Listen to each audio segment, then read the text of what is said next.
Greetings to all of you who are present tonight. We welcome you to our second meeting in June the 16th, 2020. And we're ready to begin our meeting for tonight. We hope that you will enjoy being present. This is our last meeting for the month, last meeting before we go into July 2020. At this time, we'll call on Mr. Buddy Palmer, Councilman Buddy Palmer, for invocation and pledge being led by Mike Bryan.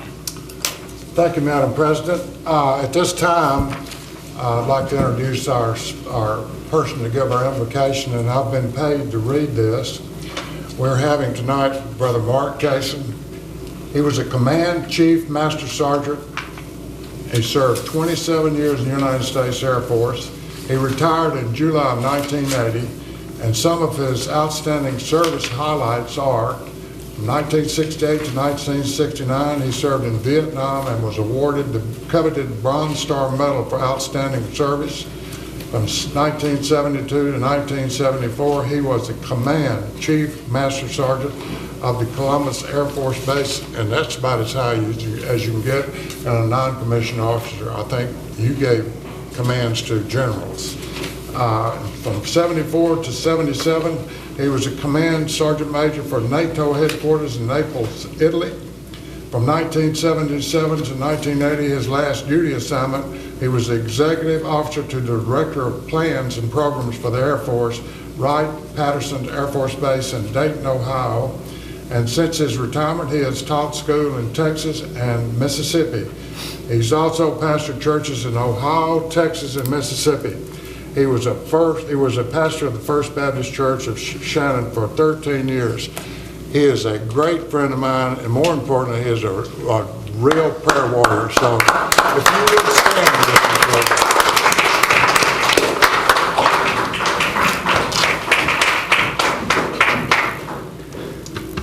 please. Well, in my other profession,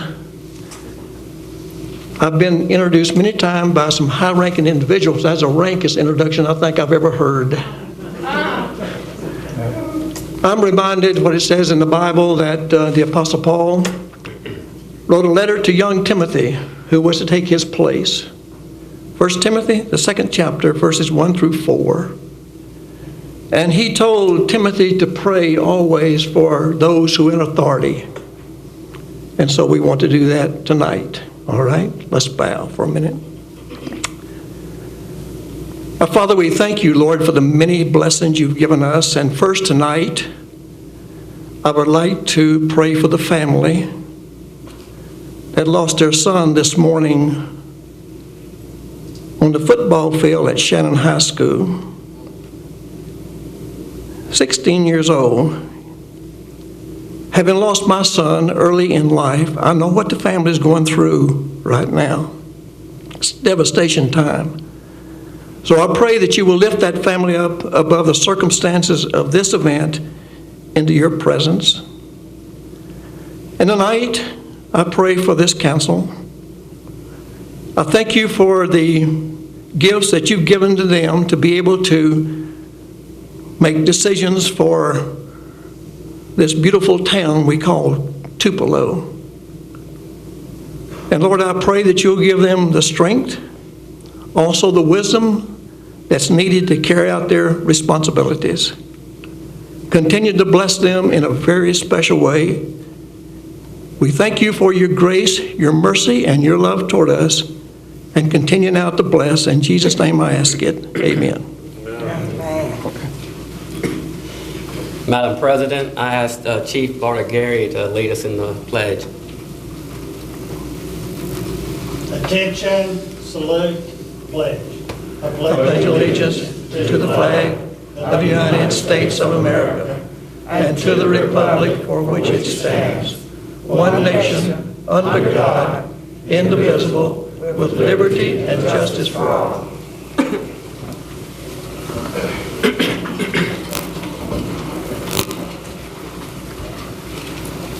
We will continue with the agenda, and at this time, I would like to call the meeting to order and call upon our Vice President, Mr. Mike Bryan, to make a motion to approve the agenda, an agenda order. Yes, Madam President, I move to approve the agenda and the agenda order with one addition, item 31, a proclamation by the governor concerning the 4th of July holiday. Second. Moved by Mike Bryan and seconded by Marco Whittington, that we will approve the agenda order with addition of the governor's proclamation related to the 4th of July. Any discussion? All in favor? Opposed is nay. We will now go to proclamations, recognitions, and reports agenda. The first item, proclamation. There are none. Recognition of girls and boy scouts. We don't have any present tonight. No, ma'am. Employee recognition. There are none. We will probably begin those again starting in July. All right. Public recognitions. Starting with Mr. Jennings. Yes, Ms. Davis, Councilman Davis, President Davis. I would just like to iterate again the COVID-19. To me, from what I've seen on the news, is more live now than it were when we first heard about it, especially in the state of Mississippi. So I'm encouraging all of our citizens in Tupelo to continue to wear these when you're in public and distance. And we had our church service first time Sunday, and we really iterated that because one person can affect the whole church and not even be sick themselves.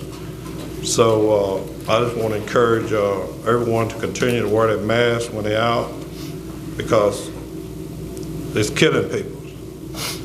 And you look at 116,000 so far, they expect to go even higher. And so I'm just worried about my family and your family, that we continue to do our part. I know a lot of people don't believe in the mask, but guess what? If you get sick, you're going to be the first one at the hospital. Then you affect somebody else that's got to wait on you. So let's encourage our friends, neighbors, and whoever to wear these things, because they're very important. It's the cheapest thing can be made, but they'll save people's lives. And the second thing I would like to talk about is the devastation that's going on in our country today, and that's the death. I know it might not be the proper time to say it, but I'm going to use my recognition for this. And it's very emotional to me because I have a lot of females, black males in my family. And as a black male, I am afraid for myself. I'm okay here in the city of Tupelo because I know our officers. But to step outside of that, you never know where you're going to be home again. I should never have to feel that way. So I sure feel for my grandson and my son, that they out in the world and it could affect them. So it's the same way with the COVID. I feel for other families that lost a loved one that shouldn't have been lost. So I support Black Lives Matter and any other group that promotes trying to have peace. You know, we can make this real simple. It's to treat other people like you want to be treated. We wouldn't need half of the police that we have if we would just do that one thing. That doesn't cost anything. So I am, at this point in my life, I am demanding respect from other people to me. Otherwise, I'm not going to have anything to do with you. And that's not too much to ask, because I'm going to treat you with the most kindness, and that's not only police, that's any race. We owe that to one another. And we won't need all of this stuff. Tupelo is so blessed that we ain't having a lot of what's going on in other countries, but guess what? It can explode in a second. And that's why I called and requested to mayor that we have a look at our policies, police policy. I feel like we have a great police department, but I want to make sure that the chief of police and their department and the mayor's administration and the council, we all on the same page. We don't need to be on different pages. And that way, when something do happen, and I hope it never happens, that we can rally against whatever it is and defeat it. That's being proactive. And I've been proactive for a long time, probably all my life, didn't know what proactive was. But it comes to a point in life that you get tired of trying to prove to people that you just as good as other people. I know I am. So I'm asking the mayor and the council and the chief of police, let's do everything in our power to make this a great city to live in. We talk about it. And I remember when former Mayor Reed said he wanted every part of the city, and I know this administration uses that too. Every part of the city of Tupelo be a great place to live. In order to do that, we got to make sure that the people are being paid by taxpayers' money, whether they employees of the water and light or whatever, that they treat everybody fair. And that's all I ask. I don't want to be treated no less. Just treat me fair. I don't want to be treated special. Just fair. I see that little young man sitting back there. I want to end this fight for him. He should never have to witness this in his life. But he have witnessed something that some kids don't even think about. I'm afraid for him. I got grandkids his age and younger and older. I'm a great-grandpa and fixing to be another for great-grandpa. I'm fighting for those. I'm fighting for your kids. If I can't do that in my leadership now, then I don't need to be up here. But I'm asking for your help in your community. Let's talk about peace and rule out. We talk about, the Bible says love will rule out evil. But sometimes, we think God need help, but he don't. I've been witnessing this for a long time, 68 years old. I've been witnessing this my whole life. I'm just hoping before I die, I'll see it a whole lot better. But actually, I see it worse now than I was when I was a kid because it's on video, and it seems to be the thing that used to happen in the night, in the dark, is happening on the camera. And a lot of people in this world don't seem to care. But then they go to church and then they say, I'm a Christian, and they want to come to me saying they're a Christian. No, that's not the God that I serve. We all say, if you serve Jesus Christ that died on the cross, we serve the same God. He only created all of us in his own image. So why are we treating one another less than a dog? I refuse to be treated that way. And from now on, I'm using my platform to speak out. People say, you keep talking like that, you won't get real. I could care less. Because I was living great before I got elected. The only reason I ran because I wanted to make a difference in people that hadn't been heard, because I was one of those that nobody wanted to listen to at one time. But see, you're going to listen to me now because I'm on the TV and part of the city. So you're going to have a choice not to turn the TV off. So let's stop it. Let's stop it. We got a mayor that's willing to work with the people, but he can't do it by himself. The council can't do it by ourselves, but our God, we can do it together.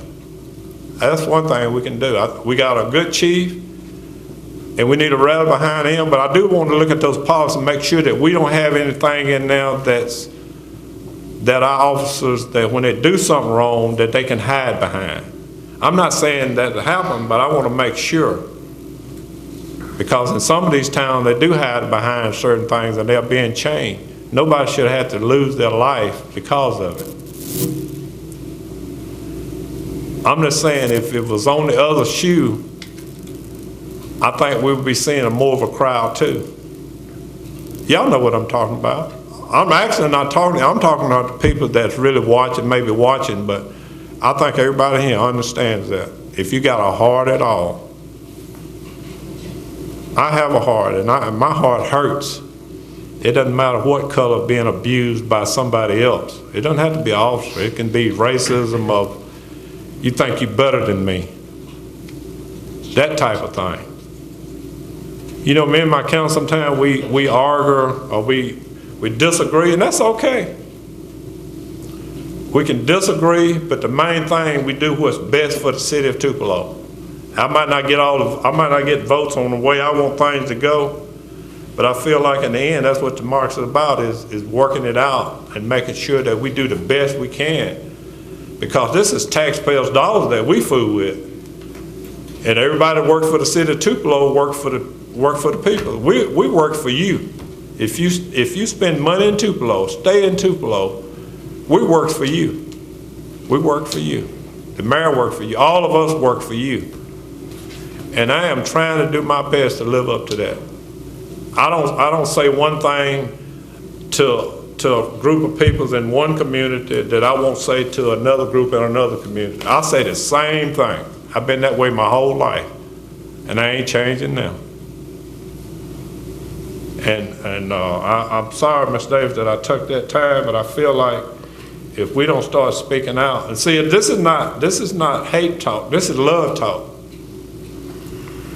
That little young man back here said he can't say what I say, but one day he gonna be up here.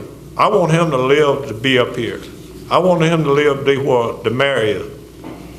But see, the odds against him right now, as he grow up, it shouldn't be. He gonna be a Supreme Court judge one day. He gonna be a president one day. I want him to have the same chance that every other young man has and every other kid has.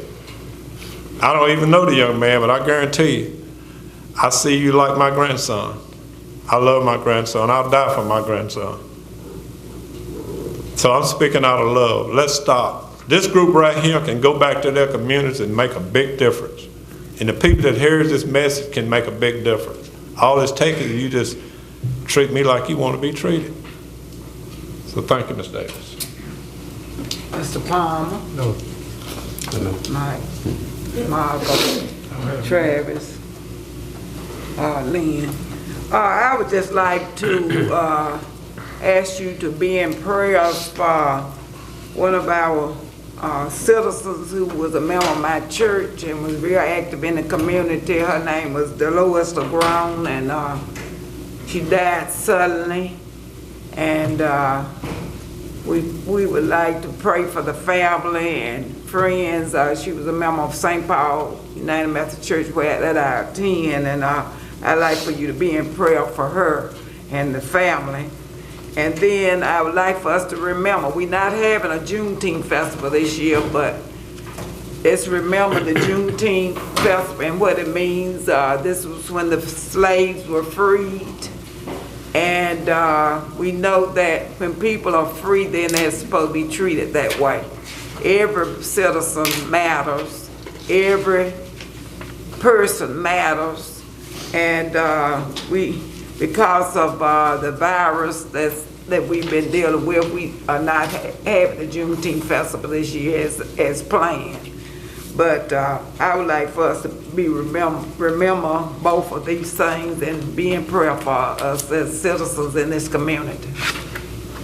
Okay, the next item, mayor's remarks. Thank you, President Davis. I'll try not to go over too much of the same information. Mr. Jennings had mentioned that COVID-19 did want to remind everyone to continue to be diligent in efforts to stop or slow the spread of COVID-19. Mississippi has had over 18,000 citizens diagnosed with COVID-19 and 868 deaths.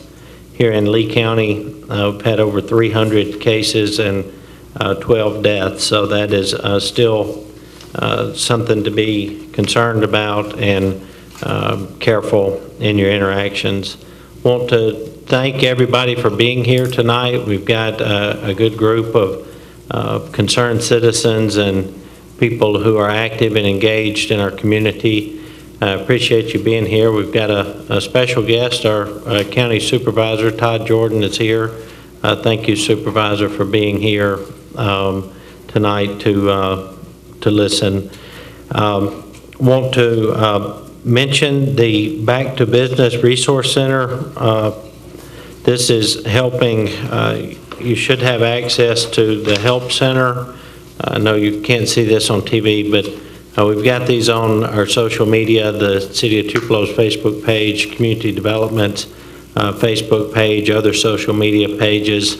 The City of Tupelo is partnering, Supervisor Jordan, with Lee County, with Three Rivers, with the Create Foundation, United Way, Community Development Foundation, and Etowah Community College for the Back to Business Help Center. This will be June 23rd, 24th, and 25th at the Bank Corp South Center. The time on Tuesday, the 23rd, is 9 a.m. till 7 p.m. Wednesday, June 24th, from 9 a.m. till 4 p.m. Thursday, June 25th, from 9 a.m. until 4 p.m. This is to assist businesses with getting available funds from the Mississippi Development Authority for your business, the impact, the cost that you've incurred during COVID-19. So this is part of the state's allocation of the CARES Act money. Do want to specifically mention we will have technical assistance with volunteers with the scanning, with the uploading of documents, with submitting the forms, but the Volunteer Help Center will not be providing legal advice or accounting services. So it's just technical services to actually help through the process to make sure that you can get your business application in by successfully submitting it, then to be processed and hopefully ultimately successful in getting your business money back from the state of Mississippi. The parameters of the program for 60 days, minority-owned businesses will be processed first. That means a female-owned business or racial minority-owned business, that will be processed first, and is it 40 or 60? I think $40 million specifically set aside for those businesses, and then the remainder of the funds would be processed. So a good opportunity to get at least some money back to your business to help you recover from COVID-19. This is a service not just for the City of Tupelo, but all of Lee County and the City of Tupelo. So we hope that you'll take advantage of that. Wanted to again thank everybody involved with the first ever virtual Tupelo Elvis Festival. It was a huge success. We had tens of thousands of viewers from all over the world. We had performers from all over the world. Debbie, I don't know, do you still call it the Blue Team, even though the Blue Team, Debbie, Downtown Main Street Association, everybody just did a fabulous job with that, and want to commend you and thank you for that. It was mentioned on the review of the police department policies, particularly in light of the ongoing events across the nation. That was originally scheduled for today. It has been rescheduled for next Tuesday, June 23rd, from 1 till 3 p.m. So I hope that you will be, if you're so inclined, you're welcome to join. This will be a presentation from the police department and possibly the outreach department, outreach task force, and police advisory board to the city council. So it will not be an open forum, for example, where any concerned citizen will get to speak. This is we're going to open it up to the public, but it is a briefing by the police department to the city council, a council work session. We will try to address some of the concerns that have been submitted to us. The final, It was mentioned by the minister, but please keep the Shannon, the football player, 16-year-old young man, had some sort of tragic incident on, excuse me, on football field today. He passed away, so his family, of course, friends, classmates, and teammates are certainly in need of your prayers at this time. The final thing I have to announce, the 4th of July fireworks, we will not go forward with the annual 4th of July, the All-America celebration that we typically have here in the city of Tupelo. That's been going on for, I don't know, 30 years or so. It's been going on a long time. We will not go forward with that, with the symphony and the other musical performances and festivities that we normally have, but we will, and it's not a public gathering event, so if you decide to see it, make sure to stay in your car, do social distancing, keep yourself, your family safe, but we will have the fireworks display at roughly 9 o'clock on the night of the 4th of July from here in Fair Park. So we will broadcast that live on Facebook Live from the city's social media sites and try to get that out the best we could. So the actual festivities won't take place as planned, but we will celebrate the 4th of July, and we will have a fantastic fireworks show that evening. So with that will conclude my mayor's report at this time. Thank you. Thank you, Mayor. We will now close the regular meeting and open for public agenda. The first item on the public agenda in the matter of public hearing, TIF. There's no one coming forward for that. Public hearings in the matter of lot mowing. And no one here related to lot mowing. Appeals, citizen hearing.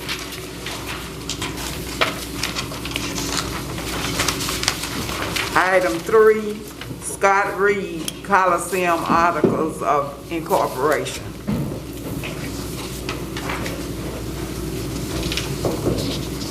Thank you, Madam President.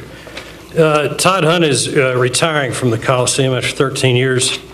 At the end of this month, I would like to go on record as saying that Todd Hunt has been a godsend to this town and our arena. I want to personally thank the commission members who were here in 2007 for unanimously supporting the effort to hire Todd, even though it was not an easy thing to do back then. There's no doubt that our decision has paid off for our community. Since Todd has been here, we've seen an economic impact of over $100 million for our community. We've experienced evenings out with the Eagles, Elton John, Jason Aldean, James Taylor, Bonnie Raitt, the Beach Boys, Alice Cooper, Amy Grant, Broadway shows, rodeos, WWE, Disney on Ice, the list goes on and on. We've been good neighbors in offering our facilities in times of distress and emergencies. And as with the Elvis Festival and the Gumtree Arts Festival, sometimes just because of bad weather, Debbie. We've given our community a place to ice skate, a place to raise money for good causes, and a place to fellowship. We've done all of this while still providing over 95% of our revenue from our own sources. If you look at other facilities across the country, that's not an easy task. Under Todd's leadership, we began a $14 million expansion of our conference center that will allow us to attract bigger and more profitable conferences. That project shows his commitment to the community because I know that he would have preferred to spend that money on a 2,500-seat performing arts center. But the studies that we had done showed the conference center would be more profitable for the community. Todd's friend and mentor in the business, Mike Marion, led this arena for 7 years, and Todd has now led it for 15. They account for 22 of the 28 years this arena has been in business. And that is remarkable because they both have distinguished themselves in the industry and have grown to be two of the most influential voices in live music in the United States. We've seen what can happen when we get it wrong. We've seen how hard it is to be good in Todd's position, especially when you're marketing the only 10,000-seat arena in a town our size in the country. And we've seen what it's like to be the best. Todd has shown us what is possible. He's shown us what it is like to be respected in the industry and in the community. He's created extremely high expectations for us as we move into the next chapter of this complex. And we have a duty to do our best to meet those expectations. I do not envy that task, yet it is ours to take on. Todd is doing the right thing for his family and his career. He's given us 13 great years, and I commend the commission for supporting him in a way that made those 13 years possible. As for the next chapter in the history of the Bancorp South Arena and Conference Center, I believe that tonight will set the stage for how we move forward. You have before you a plan to change the process within which we've worked over the past 28 years, a process that's produced a shining star in the venue management world right here in Tupelo, Mississippi. Under the proposed system, I believe it will be harder to attract and hire top talent in the venue management world. I can assure you that we would not have been able to hire Todd in 2007 under that system. That is something I can say without a doubt. It's not necessary to take my word on this matter. We're lucky enough to have two people who understand the industry of arena management at a very high level, two people who care about the future of the Coliseum in Tupelo. One is Todd, and he's here tonight. As outgoing director, he has nothing to gain in this debate other than a desire to see us continue at a high level. Todd has been chairman of the International Association of Venue Managers School and a chair of the Region 5, which includes all the venues from Virginia to Louisiana.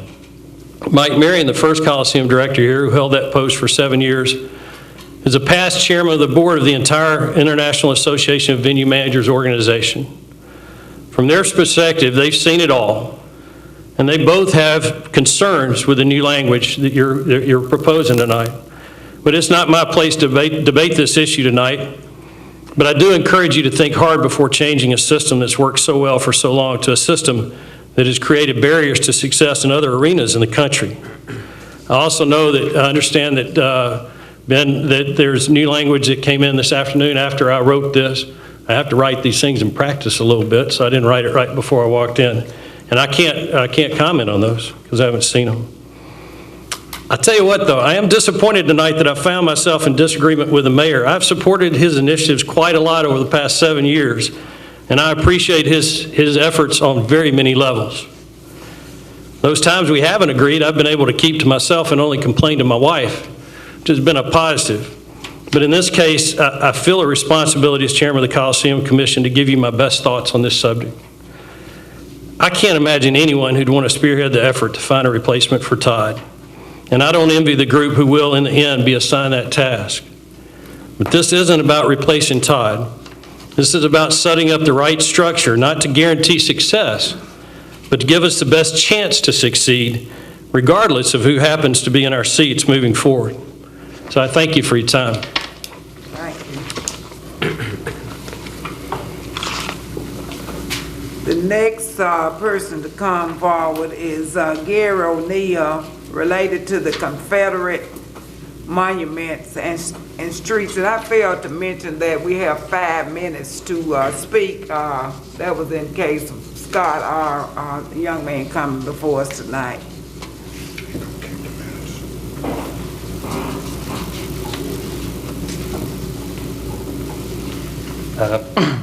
Hello. Sorry, my notes are on my phone. I'm Gary. Most people know me as Robin. I'm here to express my anguish with the many lingering symbols of the Confederacy that can be found throughout our city. These are symbols of hatred and oppression. The Mississippi's Declaration of Secession says, "Our position is thoroughly identified with the institution of slavery, the greatest material interest of the world. Its labor supplies the product which constitutes by far the largest and most important portions of commerce of the earth." They thought slavery was necessary to maintain the economy. They thought black lives were expendable and money was more important. So yes, the Confederacy is a part of our history, but it's the white supremacist part. This is not something that we should honor or memorialize or pay tribute to in any way. Yet there is a memorial to the fallen Confederate soldiers in front of the courthouse. And part of its inscription reads, "Those who die for a right principle do not die in vain." This statue was put up in the Jim Crow era, almost 40 years after the end of the Civil War. And it perpetuates the myth that the war was noble or righteous. We also have several streets named in honor of the Confederacy. The most obvious ones are Confederate Avenue, Robert E. Lee Drive, and Rebel Drive.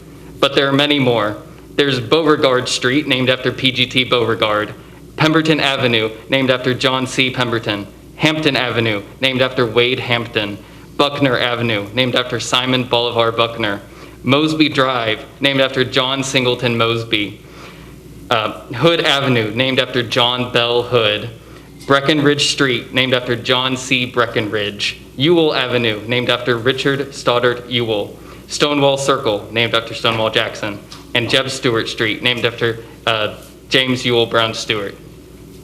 Some of these people owned slaves. All of them were Confederate officers or generals, and none of them were even from Mississippi. The only connection they have to this community is that they led the fight for the Confederacy. They led the fight to defend slavery. Then there is our state flag itself, which contains the Confederate battle flag in one corner. There's one hanging outside of this very building. Today, it is painfully clear that Black lives are still seen as expendable. We cannot afford to hold on to these symbols of hatred and racism. My proposal is that the city aim to remove these racist symbols of our past and replace them with more unifying symbols so that we can make some progress towards not being identified by the worst part of our history. Thank you. Thank you, Mr. O'Neill.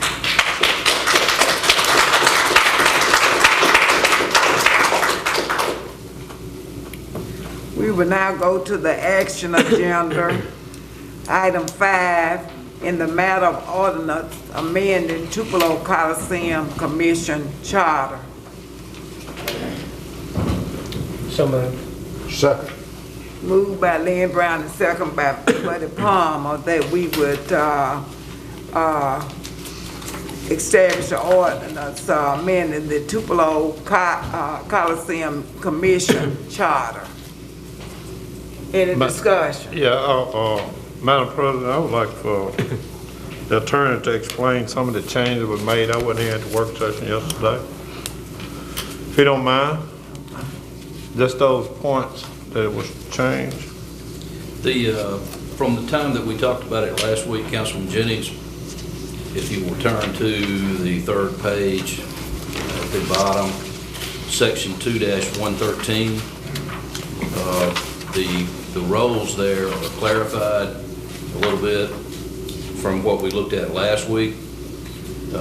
This seems to be, and I think we would all agree, would be the point of contention between some folks with the Coliseum Commission, Mr. Reed, with Todd, is the selection of the Coliseum director. And the changes that were made were that the commission would consult with the mayor during the search and hiring process of the director of the Coliseum facility. And based on the recommendations of candidates by the commission, the mayor shall select and appoint the director of the Coliseum facility, subject to the advice and consent of the city council by a majority vote for confirmation. And what was added this afternoon was which should not be withheld without good cause. And I think that was one of the fears of the Coliseum Commission, was that council may hang it up, or the mayor may not want to terminate the director, as has been seen in the past. So that the clarification of who can remove the Coliseum director is also there at the end, and that the recommendation of the Coliseum Commission or the chief financial officer, the mayor may remove the director. This has worked. It's been held together up through now, but the principles that we're talking about is under the mayor council form of government. When the old ordinance was passed, it was under the mayor alderman form of government. The employees of the Coliseum are employees of the city for purposes of payroll, for purposes of the state retirement system, and for purposes of group health insurance. The director will still supervise the employees of the Coliseum facility. But we have another ordinance that requires that the director report to the chief financial officer for the purposes of operations and financial matters regarding the Tupelo Coliseum and the management of the Tupelo Coliseum staff. That was passed in 1998 after the city had transitioned into the mayor-council form of government. The council retains its ability to approve the Coliseum budget as they have done each year, and that one we have talked with the commission, with Todd and other folks, and that is the only provision that there's any contention on, and that's what we've talked about for the last couple of weeks, and those are the changes, Councilman James. Madam President, I'm gonna ask Ben a question. Just say if we change this and we see down the road a year from now that we don't like it's the way it's going, could we bring it back to the council as change it back? Could we do that? Yes, Councilman Jennings, with the power of the purse, and this Coliseum Commission is different than, say, the Airport Commission or the Tupelo Redevelopment Authority. This is created as an ordinance by the city council, and it can be changed by the city council to this or to any other method of doing business. So is it a time limit in which we can change it? Say if we didn't like the way it was going and we change it now, is it a time limit that we could go back and change it back? There's no time limit? No time limit. Okay. My concern was, every time we have something controversial, when I say controversial, when you get the public start calling you, interjecting, don't do this, for whatever reasons, because everybody got a reason for what they do or what they say. And they'll say if it's changed, it might, certain peoples in the city that work for the city is probably going to cause it to mess up for whatever reason. That's the call I'm getting.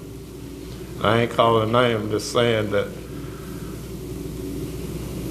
And that's why I asked if for some reason we change it to the council form of government and it wasn't working, could we go back and change it later on down the road? Because I do know that Mr. Reed and Mr. Todd and that group, the commissioner, had done a good job. But I also like to see things put in its proper place of the way it's supposed to be. And that's why I asked the question if it do. Because I don't think nobody should interject their own, we should leave our own personal feelings out of something if something don't work, that we could go back and change. And that's why I asked that question on that. So, thank you. Any other comments? Only thing I want to say is I guess I've been on the council for a long period of time, and with two other directors, things just didn't go as successful as they should have been. We weren't doing as near successful as we have been with this Coliseum. And I don't know about anybody else on the council, but I don't want to do anything to interfere with the progress of the Coliseum, because it's been very successful. And I wish I didn't even have to deal with this, because things that are running well, I wanted to continue to do that. And I wish it was some way possible we could put this off and discuss it a little more before we made a decision on it. But if we vote on it tonight, I'm just gonna have to stay with what we already have, because I've seen some things that happened that were very unsuccessful since I've been on the council.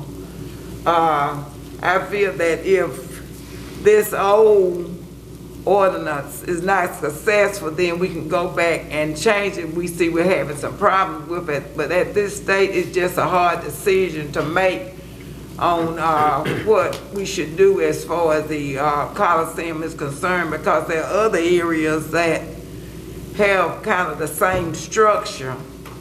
And, you know, it just that look like if something is running well, I don't want to do anything to interfere with that. So this is my expressed feelings on this. I guess at this point, does anybody else have any comments? Well, at this time, I'm going to call for a vote. All in favor of the new ordinance, I'm asking for your vote at this time.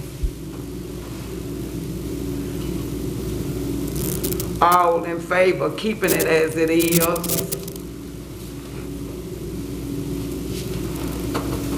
Okay, so the vote is 4-3, and I don't know that what's going to happen from here on out, but many of us have had a lot of concern about this, and I want to make sure I do what's right as far as that's concerned. In the matter, we're going to the routine agenda. In the matter of regular city council minutes, June 2nd, 2020. I move we accept these minutes. Second. Moved by Mr. Palmer and seconded by Travis Beard, that we would accept the minutes of June the 2nd. Any discussion? All in favor? Opposers, nay. Item 7, in the matter of approval and payment of bills, and tonight the bills were paid by Travis Beard, Nettie Davis, and Buddy Palmer with the directions of manager Tracy Della and Johnny Timmons. Make a motion. We pay the bill. Second. Okay, moved by Lynn Bryan and seconded by Travis Beard and seconded by I did. by Michael Whittington, that we would pay the bills tonight. Any discussion? All in favor? Opposers, nay. In the matter of advertising and promotion items, and we have 2 items listed tonight, could I get a motion on that? Make a motion to approve. Second. Moved by Michael Whittington and second by Travis Beard, where we would approve the advertising and promotion items. Any discussion? All in favor? Opposers, nay.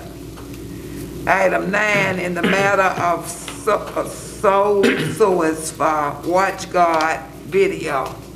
Make a motion to approve. Second. Moved by Michael Wilson and seconded by Mike Bryan, that we would approve the sole source for Watch Guard video. Any discussion? All in favor? Opposers, nay. Item 10, in the matter of approval of a DPS hotspot grant. Move that we approve. Second. Moved by Travis Beard and seconded by Buddy Palmer, that we would approve the DPS hotspot grant. Any discussion? Madam President, I'd like for Terry to explain that to the public.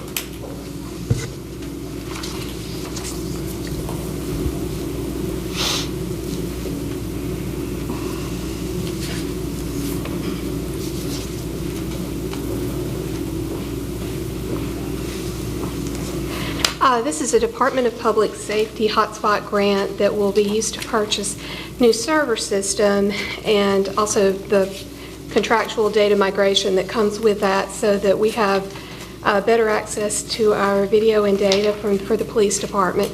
This will be stationed at the police department and should improve the efficiency of our uploads and downloads. There's no match for the grant, and this was some de-obligated money that DPS had available for us. And Terry, Yes, sir. you may have mentioned that, is this like a one-time thing that we can get this, apply for grants like this on a year's calendar, or just because of the COVID? situation? Well, hotspot normally comes around every couple of years through DPS. This was some deobligated money that they had to either spend quickly or return to the federal government. And so we were given a very short period of time to apply for the funding. We were given a week. And so we put the project together quickly and got it in, and it was funded. Is it any other thing, say for next year, could we look at using this type of grant for the help police, but like in neighborhoods? Right. So can you explain maybe some of those types of things? Sure. We have previously gotten a hotspot grant for the Thayer Nichols Park for surveillance cameras there. And that's been a really successful project, I believe. And we can apply for something similar again in neighborhoods that are considered hotspots based on crime rates. And I think the next application period will be this coming January. So we can apply for it again? Yes, sir. And I may be wrong about January, but we'll be given a few months' notice before. Oh, Mayor, I'm putting my request in now. Can we look at, the camera thing works in parks, that hotspot areas. Can we look at that and maybe in other parks that we might, that we have been talking about? Sure. To help with that? Yes, sir. Of course, the plan is to have the cameras in every park. The budget cuts, we had to cut $2.5 million or so from budget this year, but the plan is to have security cameras in every city park. Okay, thank you, Terry. And that week, you've done a good job on doing that in a week, so. Well, thank you. And the only reason we were able to pull it off is thanks to the IT department. They had already done some legwork on the server. So it was a team effort. Okay, any more discussion? All in favor? Opposers, nay. Item 11, in the matter of revised EWP grant agreement for Sand Creek Bank Stabilization Project. Make a motion, we approve. Moved by Michael Wilson, and second by Buddy Palmer, that we would approve of this grant. Any discussion? All in favor? Opposers, nay. Item 12, in the matter of approval of DOJ CES ELF grant agreement. Move, we approve. Second. Moved by Travis Beard and seconded by Mike Bryan, that we would approve this grant. Any discussion? Madam President, I would like Terry to explain, because it's a $50,000 grant, just to give us a little, and it's basically for the public. I think we need to do more of explaining to them too, these types of grants. Yes, sir. This actually came to us as part of the first Federal CARES Act. This is one-time money that came about because of COVID. And it was designed to help police departments recoup some of their unanticipated, unbudgeted, unplanned costs that were incurred because of COVID. It included things like overtime, various supplies and protective materials and things like that. We opted to request for funding to help reimburse ourselves for some of the overtime that was paid to police officers during the period of March and April. So that, I know that's $50,000, so that really, I'm sure it really helped the police, their budget. I hope so, yes, sir. Yeah, I don't know what they spend extra, but I'm sure that was a big help, so thank you. Yes, sir, thank you. Any other discussion? All in favor? Opposers, nay. Item 13, in the matter of engineer selection for Hive Industrial Park Sewer Project. I move to approve this engineering selection for the Hive sewer project. Second. Moved by Mike Bryan and seconded by Willie Jennings, that we would approve the selection of Hive Industrial Park Sewer Project. Any discussion? Madam President, can we have explanation about this? Okay, well, Terry. Terry come forward with that. You're getting your workout tonight, Terry. Don't normally exercise this much. Okay, so the Hyatt Sewer Project is one that we are hoping to apply for funding for through EDA and possibly through ARC later down the road. But in order to apply for an EDA grant, the Economic Development Authority, we have to go ahead and procure the engineer first before we can actually submit an application using that engineer's cost estimate. So this is just the preliminary step to applying for the EDA grant. And as mentioned in the memo, a selection committee reviewed the proposals that were submitted. This was properly advertised through the Daily Journal. And their selection or recommendation was Cook-Hagen Engineers. Of course, that's pending your approval. So is it a dollar amount that we are looking at trying to get for these? Well, it will depend on the estimate that Cook-Hagen provides when we submit the application. No. So, but I believe it's a pretty pricey project. Any other questions or discussion? All in favor? Opposed, nay. Item 14, in the matter of planning committee minutes, June 2nd, 2020. I move we approve these minutes. Moved by Mr. Buddy Palmer and seconded by Travis Beard that we would approve these minutes. Any discussion? All in favor? Opposed, nay. Item 15, in the matter of major thoroughfare minutes, March 9th and May 11th, 2020. I move to accept these minutes. Second? Moved by Mike Bryan and seconded by Mr. Jennings that we would approve the planning of thoroughfare committee minutes. Any discussion? All in favor? Opposed, nay. In the matter of lot mowing, Make a motion to approve. Second. moved by Michael Wilson and seconded by Travis Beard that we would approve the lot mowing list. Any discussion? Madam President, I'd like to ask Pat a question. Mr. Pat, what is it?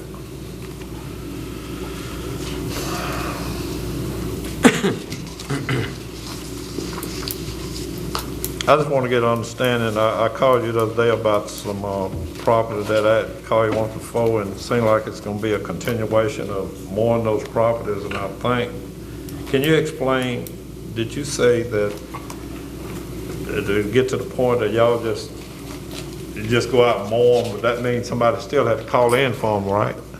Well, once we know that there's a problem and that the owner's not going to respond, the state statute does give us the authority to go and mow again once we see that it does need to be mowed again without having to re-notify that owner. So what's the time limit on, okay, let's say if somebody called today and this is one of those cases, how long would it be before y'all would mow that yard?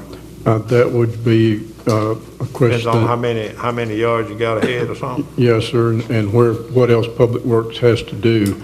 When after each council meeting, the list that's approved is turned over to Public Works the next day, and then they schedule their work, knowing that that's going to come up. So would that particular case be on this list? Not Y'all yet. just go It ahead? will be next week, next meeting. Okay. Yes. And I thought that was a good idea because I think we have quite a few yards that people just ain't gonna mow. And they bring it down to neighborhoods when everybody else is mowing theirs every 2 weeks or every week. And then you got some that's a lot to go over a month. And then you take another, how long would it normally take if it's reported and y'all mow that yard? If y'all come out and put a sign up today, what, 3 weeks? Yes, sir. That's pretty good average. Another 3 weeks, possibly, or a month. So I think we need to do this, to send a message to them that if they're not gonna take care of their property, then that needs to happen. So I'm glad that we're gonna do that because I know in certain areas that people wear me out. And that's why I was calling you.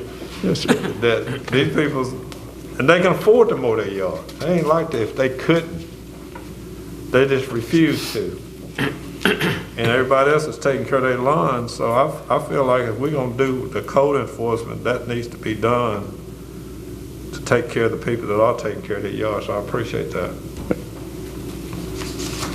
Any other discussion? All in favor? Opposers, nay. Item 17, in the matter of approval of NMNU OCDE TF 2020 agreement. Make a motion, we approve. Second. Moved by Michael Wilson and seconded by Mike Brand that we would approve this item. Any discussion? All in favor? Opposers, nay. Item 18, in the matter of NMNU unmarked city vehicles. I make a motion that we approve this item, vehicle list. Second. Moved by Willie Jennings and second by Lynn Bryant that we would approve this list. Any discussion? This is a bit, okay, I'm sorry, Mr. Beard. You seconded, I'm sorry. Sure. Any discussion? All in favor? Opposed, nay. Item 19, in the matter of list of current unmarked vehicles. I move to approve this current unmarked vehicle list. Second. Moved by Mike Brand and seconded by Michael Whittington that we would approve the unmarked vehicle list. Any discussion? Yes, Mr. President, the mayor may can explain this, keep the chief from coming up. Is this something that we are using, right? Are these vehicles that they're using unmarked? Is that what this is? Yes, yeah, the state, I believe it's state auditor, it may be ethics commission, but the state auditor's office requires that any police cars that are used, whether it's narcotics or a detective or even the chief's vehicle, if it's not a marked police car, that has to be approved by the governing body, which is. And this done every year, every 6 months? I thought we hadn't been long done this. It's every year or so. Every year. Whenever they have vehicles that. Is it every year or every 6 months? It's every year. Okay, that year passed real fast. Any other discussion? All in favor? Opposers, nay. Item 20, in the matter of bid awards 2020-012VWL and 2020-013WL. I move to award this bid. Second. Moved by Mike Bryan and seconded by Buddy Palmer that we would award, Both of these bids. make the award of this bid. Any discussion? Get Mr. Tillman to explain that. Mr. Tillmans? Do we need to do these separate, or they're gonna be done together? I guess we'll do them separately. Separately. I mean, we'll vote on them separately? Yeah, Okay. unless you all desire otherwise to. I think they're both vehicles and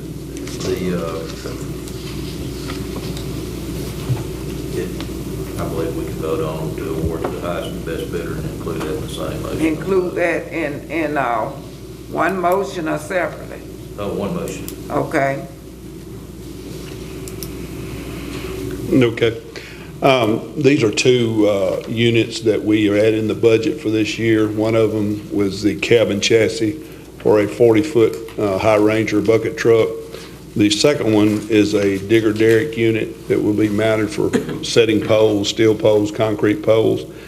I would recommend to you bid number 012 of $49,950 to Cannon Motors.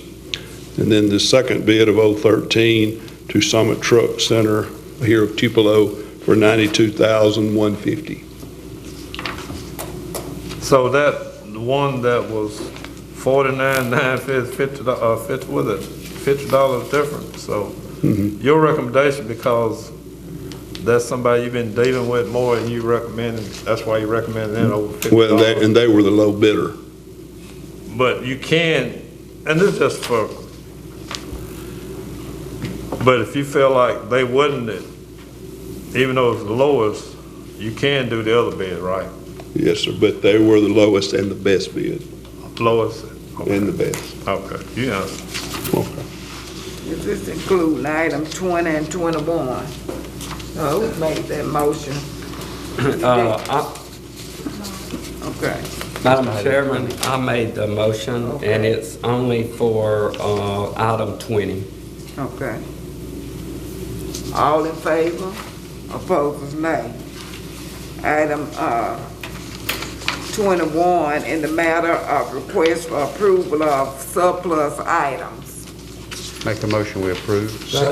Moved by Michael Whittington and seconded by Travis Beard that we would approve the request. In the discussion. All in favor? Opposers, nay.